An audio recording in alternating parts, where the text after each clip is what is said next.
Hello friends, आज एक बार फिर से आपका मेरे यूट्यूब चैनल पे बहुत बहुत स्वागत है। आइए आज इस क्लास में हम लोग भारत के उपराष्ट्रपति के बारे में पढ़ेंगे और जानकारी करेंगे कि भारत का उपराष्ट्रपति कैसा होना चाहिए, उसकी योग्यता क्या होनी चाहिए, उसका निर्वाचन कैसे होता है, उसकी अवधि क्या होती है और उसके वेतन और उसके शपथ की क्या प्रक्रिया है। जैसा कि आप जानते हैं, अब हाल ही में उपराष्ट्रपति का चुनाव हुआ। हमारे बीच में 14वें उपराष्ट्रपति के तौर पर जगदीप धनखड़ जी जो है चुने गए हैं। उनको जो है वैचारिक मत मिला है 528। तो आइए देखते हैं कि भारत के उपराष्ट्रपति की क्या क्या योग्यताएं होनी चाहिए। तो भारत के उपराष्ट्रपति की अगर योग्यताओं की अगर हम लोग चर्चा करें तो भारत का जो उपराष्ट्रपति बनेगा वो भारत का नागरिक होना आवश्यक है। यानी जो व्यक्ति भारत के उपराष्ट्रपति के चुनाव के लिए लड़ता है या फिर प्रत्याशी बनाया जाता है वो भारत का नागरिक होना चाहिए। और दूसरा पॉइंट ऑफ व्यू है कि 35 वर्ष की आयु पूरा कर चुका हो। यानी वो व्यक्ति जो 35 वर्ष की आयु को पूरा कर चुका होता है वही उपराष्ट्रपति के चुनाव में अपने आप को रख सकता है। एक और ऑप्शन है राज्यसभा का सदस्य निर्वाचित होने की योग्यता। यानी उपराष्ट्रपति बनने के लिए राज्यसभा का सदस्य निर्वाचित होने की योग्यता उसके पास होनी चाहिए। नेक्स्ट पॉइंट है कि निर्वाचन कैसे होना चाहिए। जो उपराष्ट्रपति होगा भारत का उसका निर्वाचन कैसे होगा। संसद के दोनों सदनों के निर्वाचित एवं मनोनीत दोनों सदस्यों द्वारा। संसद में 2 सदन होते हैं, लोकसभा और राज्यसभा। लोकसभा निम्न सदन के नाम से जाना जाता है और राज्यसभा उच्च सदन के नाम से जाना जाता है। तो जो संसद के 2 सदन हैं, राज्यसभा और लोकसभा, उसके निर्वाचित एवं मनोनीत दोनों सदस्यों के द्वारा राष्ट्रपति के निर्वाचन की प्रक्रिया होती है। और निर्वाचन की प्रक्रिया किस विधि के द्वारा होती है तो आनुपातिक प्रतिनिधित्व पद्धति के द्वारा। आनुपातिक प्रतिनिधित्व पद्धति के द्वारा ही भारत के उपराष्ट्रपति का भी चुनाव होता है और भारत के राष्ट्रपति का भी चुनाव होता है। और एकल संक्रमणीय मत पद्धति द्वारा गुप्त मतदान किया जाता है जिसके द्वारा भारत के उपराष्ट्रपति को निर्वाचित किया जाता है या उसे चुना जाता है। अब राष्ट्रपति जब निर्वाचित हो गया तो उसके अवधि क्या होगी, वो कितने समय तक अपने पद पर रहेगा। तो पद ग्रहण करने की तारीख से लगभग 5 वर्ष तक वो क्या कर सकता है, अपने पद पर रह सकता है। यानी जिस दिन वो शपथ लेगा उस तारीख से लेकर 5 वर्ष तक उपराष्ट्रपति अपने पद पर रह सकता है। वेतन लगभग क्या मिलते हैं, 4 लाख रुपए प्रति माह मिलते हैं वेतन के तौर पर उपराष्ट्रपति को। और ये वेतन उपराष्ट्रपति के तौर पर नहीं मिलता है बल्कि उपराष्ट्रपति को राज्यसभा के सभापति के रूप में जाना जाता है या फिर पदेन सभापति। राज्यसभा का पदेन सभापति किसे मनोनीत किया जाता है यार, किसे बनाया जाता है तो भारत का उपराष्ट्रपति ही राज्यसभा के पदेन सभापति के तौर पर काम करता है जिसके लिए उसको 4 लाख रुपए प्रति माह वेतन मिलता है। शपथ की क्या प्रक्रिया है, उपराष्ट्रपति जो बनेगा भारत का उसको शपथ राष्ट्रपति दिलाता है या राष्ट्रपति द्वारा इस कृत्य के लिए नियुक्त व्यक्ति। यानी राष्ट्रपति दिलाया या राष्ट्रपति ने किसी व्यक्ति को नियुक्त किया जो व्यक्ति भारत के उपराष्ट्रपति को क्या करता है, शपथ दिलाता है। आइए थोड़ा सा इधर भी देख लेते हैं। इधर क्या है कि उपराष्ट्रपति की पद की रिक्तता।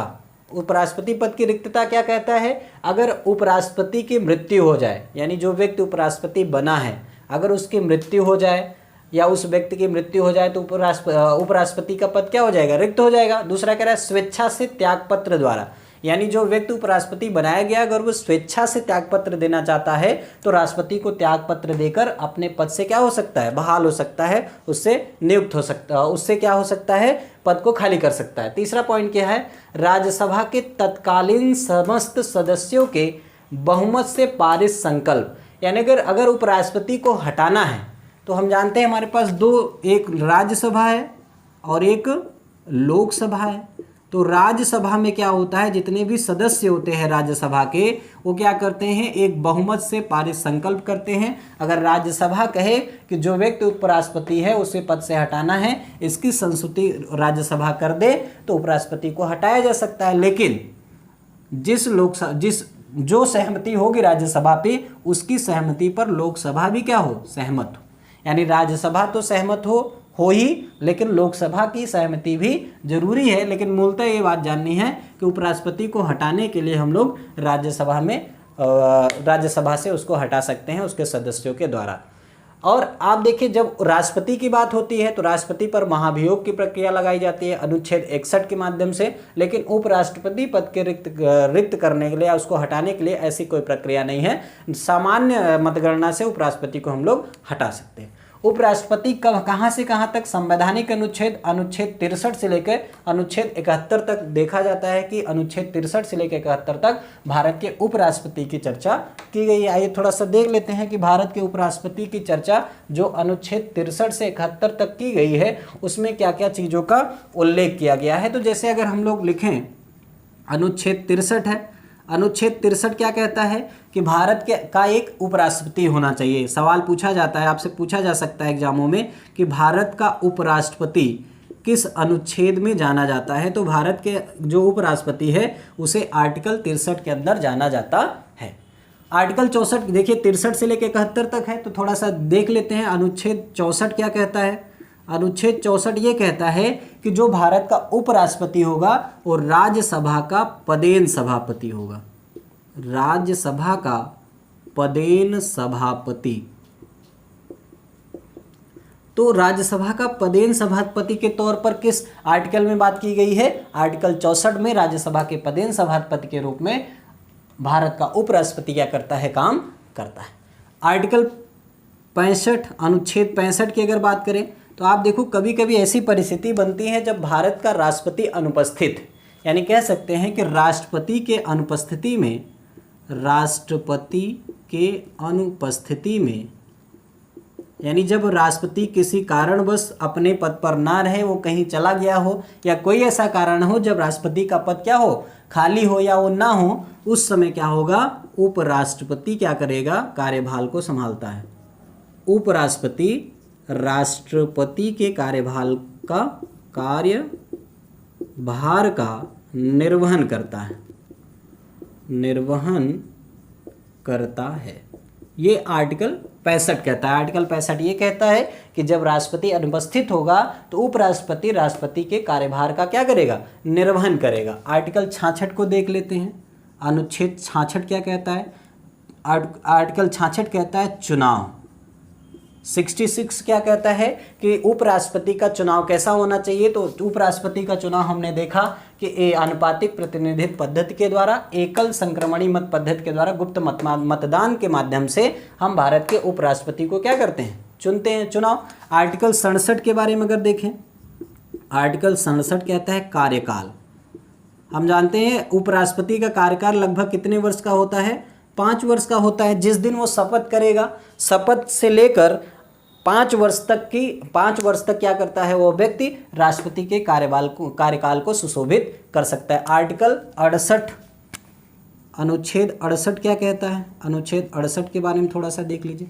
कभी कभी आप देखो कि आकस्मिक रिक्ति हो जाती है। मान लीजिए कोई व्यक्ति जो उपराष्ट्रपति था, आकस्मिक उसकी मृत्यु हो गई या उसका कार्यकाल क्या हो गया, पूरा हो गया है। जब ऐसी स्थिति होगी तो क्या होगा, लगभग चुनाव होता है। मान लीजिए कोई व्यक्ति उपराष्ट्रपति था, उसकी मृत्यु हो गई, और जब मृत्यु हो गई तो क्या होगा, चुनाव कराया जाएगा। चुनाव या अगला व्यक्ति जब तक उपराष्ट्रपति नहीं बन जाता है तब तक इस, यानी आकस्मिक लिख सकते हैं, आकस्मिक आकस्मिक रिक्ति के कारण क्या होता है, आर्टिकल 68 में चुनाव की प्रक्रिया जल्द से जल्द कराई जाती है और किसी नए व्यक्ति को क्या किया जाता है, उपराष्ट्रपति के तौर पर चुना जाता है। आर्टिकल 70 क्या कहता है, आर्टिकल 69, 68 हमने देखा। आर्टिकल 69 क्या कहता है, शपथ।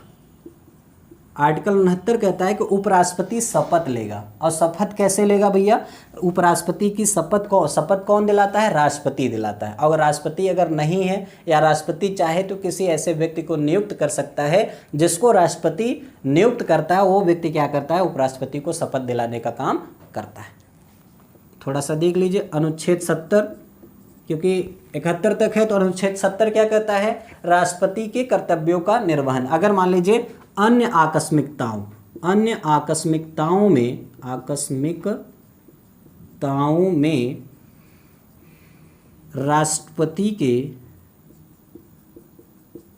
राष्ट्रपति के कार्यों का निर्वहन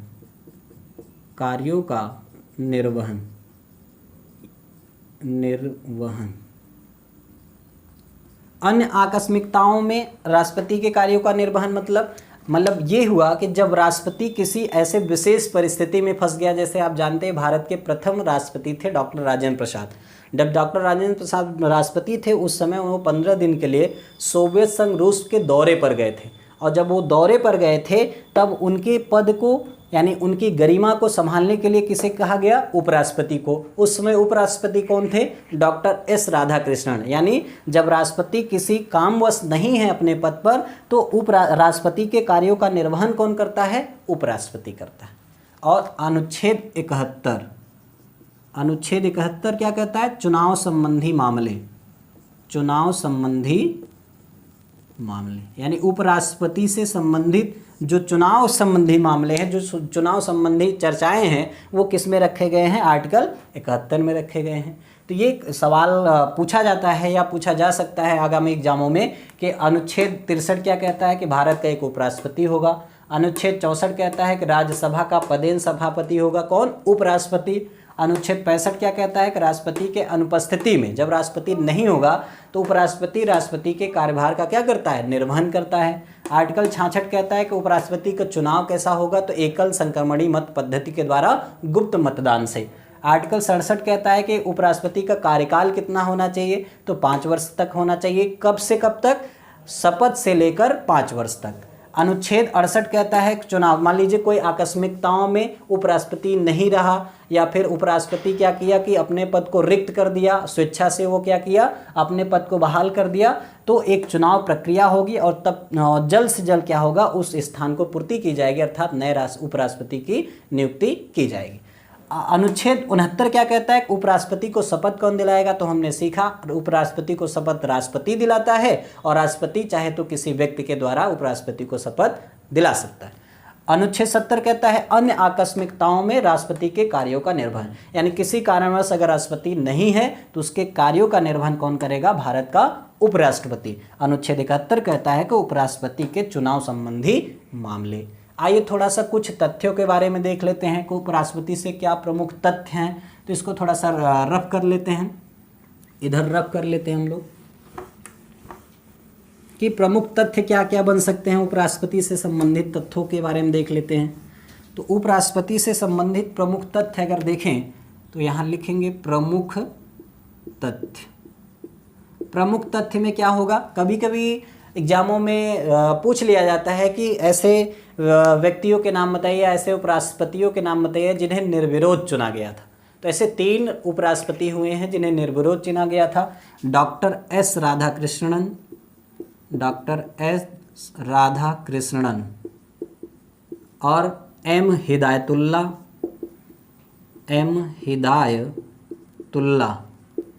एम हिदायतुल्ला को भी निर्विरोध चुना गया, और डॉक्टर एस राधाकृष्णन जी को भी क्या किया था? किया गया था उपराष्ट्रपति के पद पर निर्विरोध चुना गया था। और डॉक्टर शंकर दयाल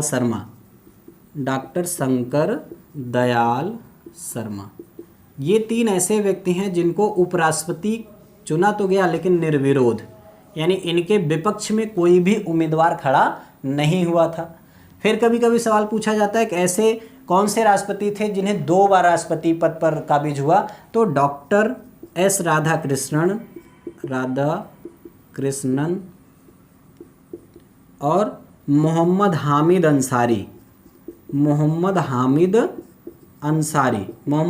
अंसारी और एस राधाकृष्णन जी 2 बार उपराष्ट्रपति पद पर रह चुके हैं, 2 बार, यानी कि इनका कार्यकाल 1 बार हुआ और 2 बार भी हुआ। सेम तरीके से मोहम्मद हामिद अंसारी भी 2 बार उपराष्ट्रपति भारत के रह चुके हैं।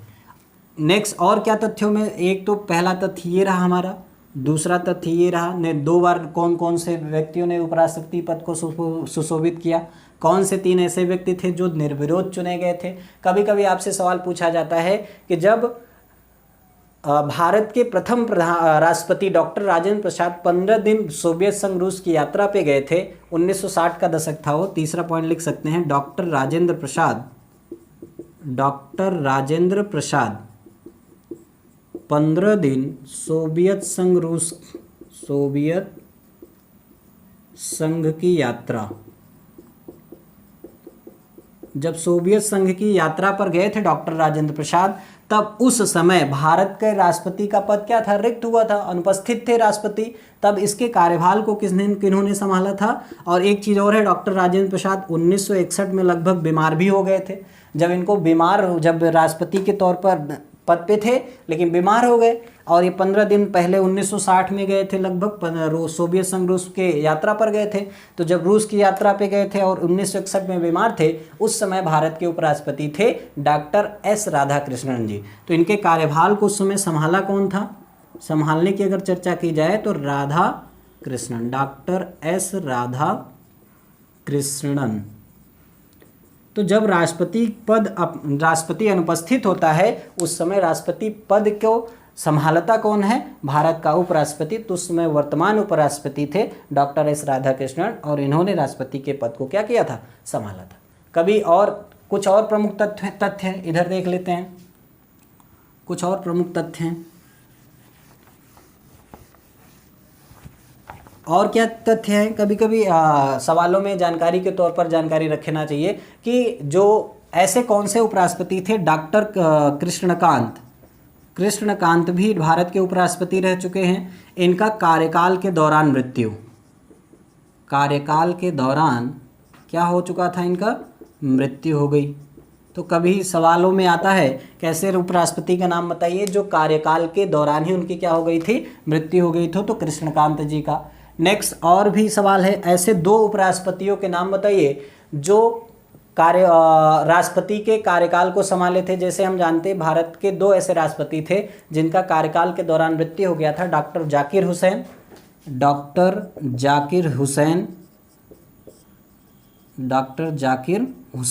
एक तो ये राष्ट्रपति के तौर पर काम कर रहे थे लेकिन कार्यकाल के दौरान इनकी मृत्यु हो गई, और दूसरे थे फखरुद्दीन अली अहमद।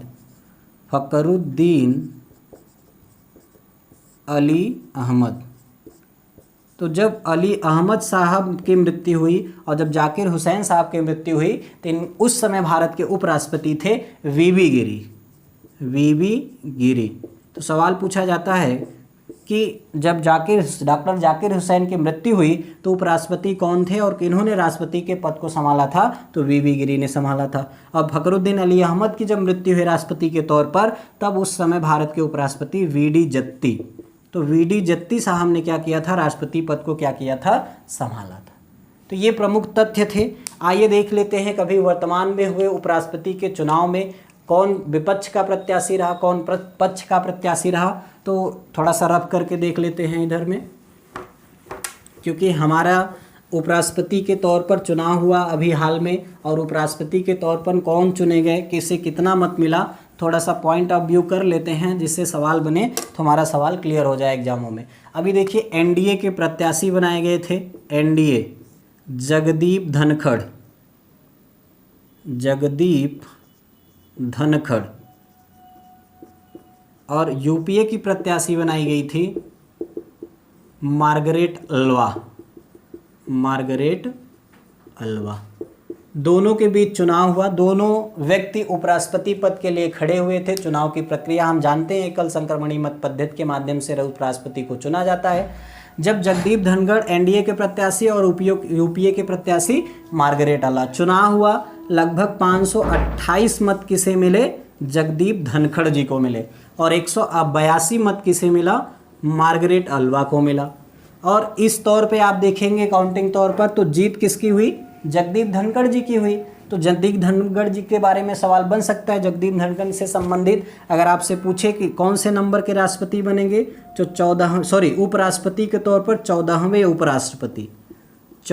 उपराष्ट्रपति के तौर पर ये क्या करेंगे, भारत के कार्यभार को संभालेंगे उपराष्ट्रपति के तौर पर। इनका जन्म अगर पूछे आपसे तो आप बता सकते हैं 18 मई 1951 को हुआ था। कहाँ हुआ था, किठाना झुंझुनू राजस्थान। किठाना झुंझुनू है कहाँ, राजस्थान में है। जगदीप धनखड़ जी का जन्म हुआ था 18 मई 1951 को, किठाना झुंझुनू में हुआ था।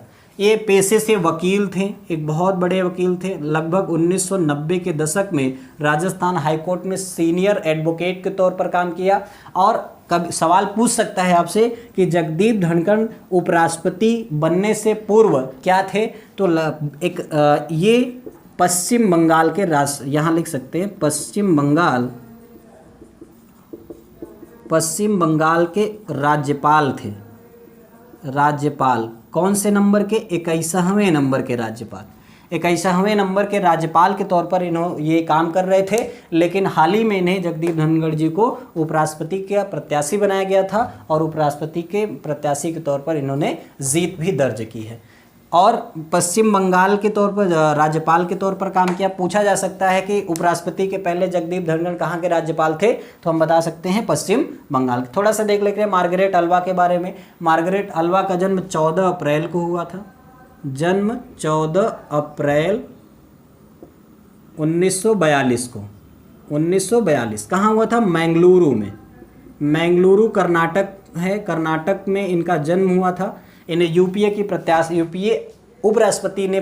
यूपीए ने उपराष्ट्रपति के प्रत्याशी के तौर पर प्रतिद्वंदी प्रत्याशी थे। 182 मत इनको मिला था। इनसे बहुत संबंधित सवाल है क्योंकि ये गोवा के राज्यपाल के तौर पर इन्होंने काम किया, राजस्थान के राज्यपाल के तौर पर काम किया, राजस्थान, गुजरात राज्य में भी राज्यपाल के तौर पर काम किया और उत्तराखंड की राज्यपाल भी बनाई गई थी। तो अगर गोवा से पूछे तो गोवा में 17वीं थी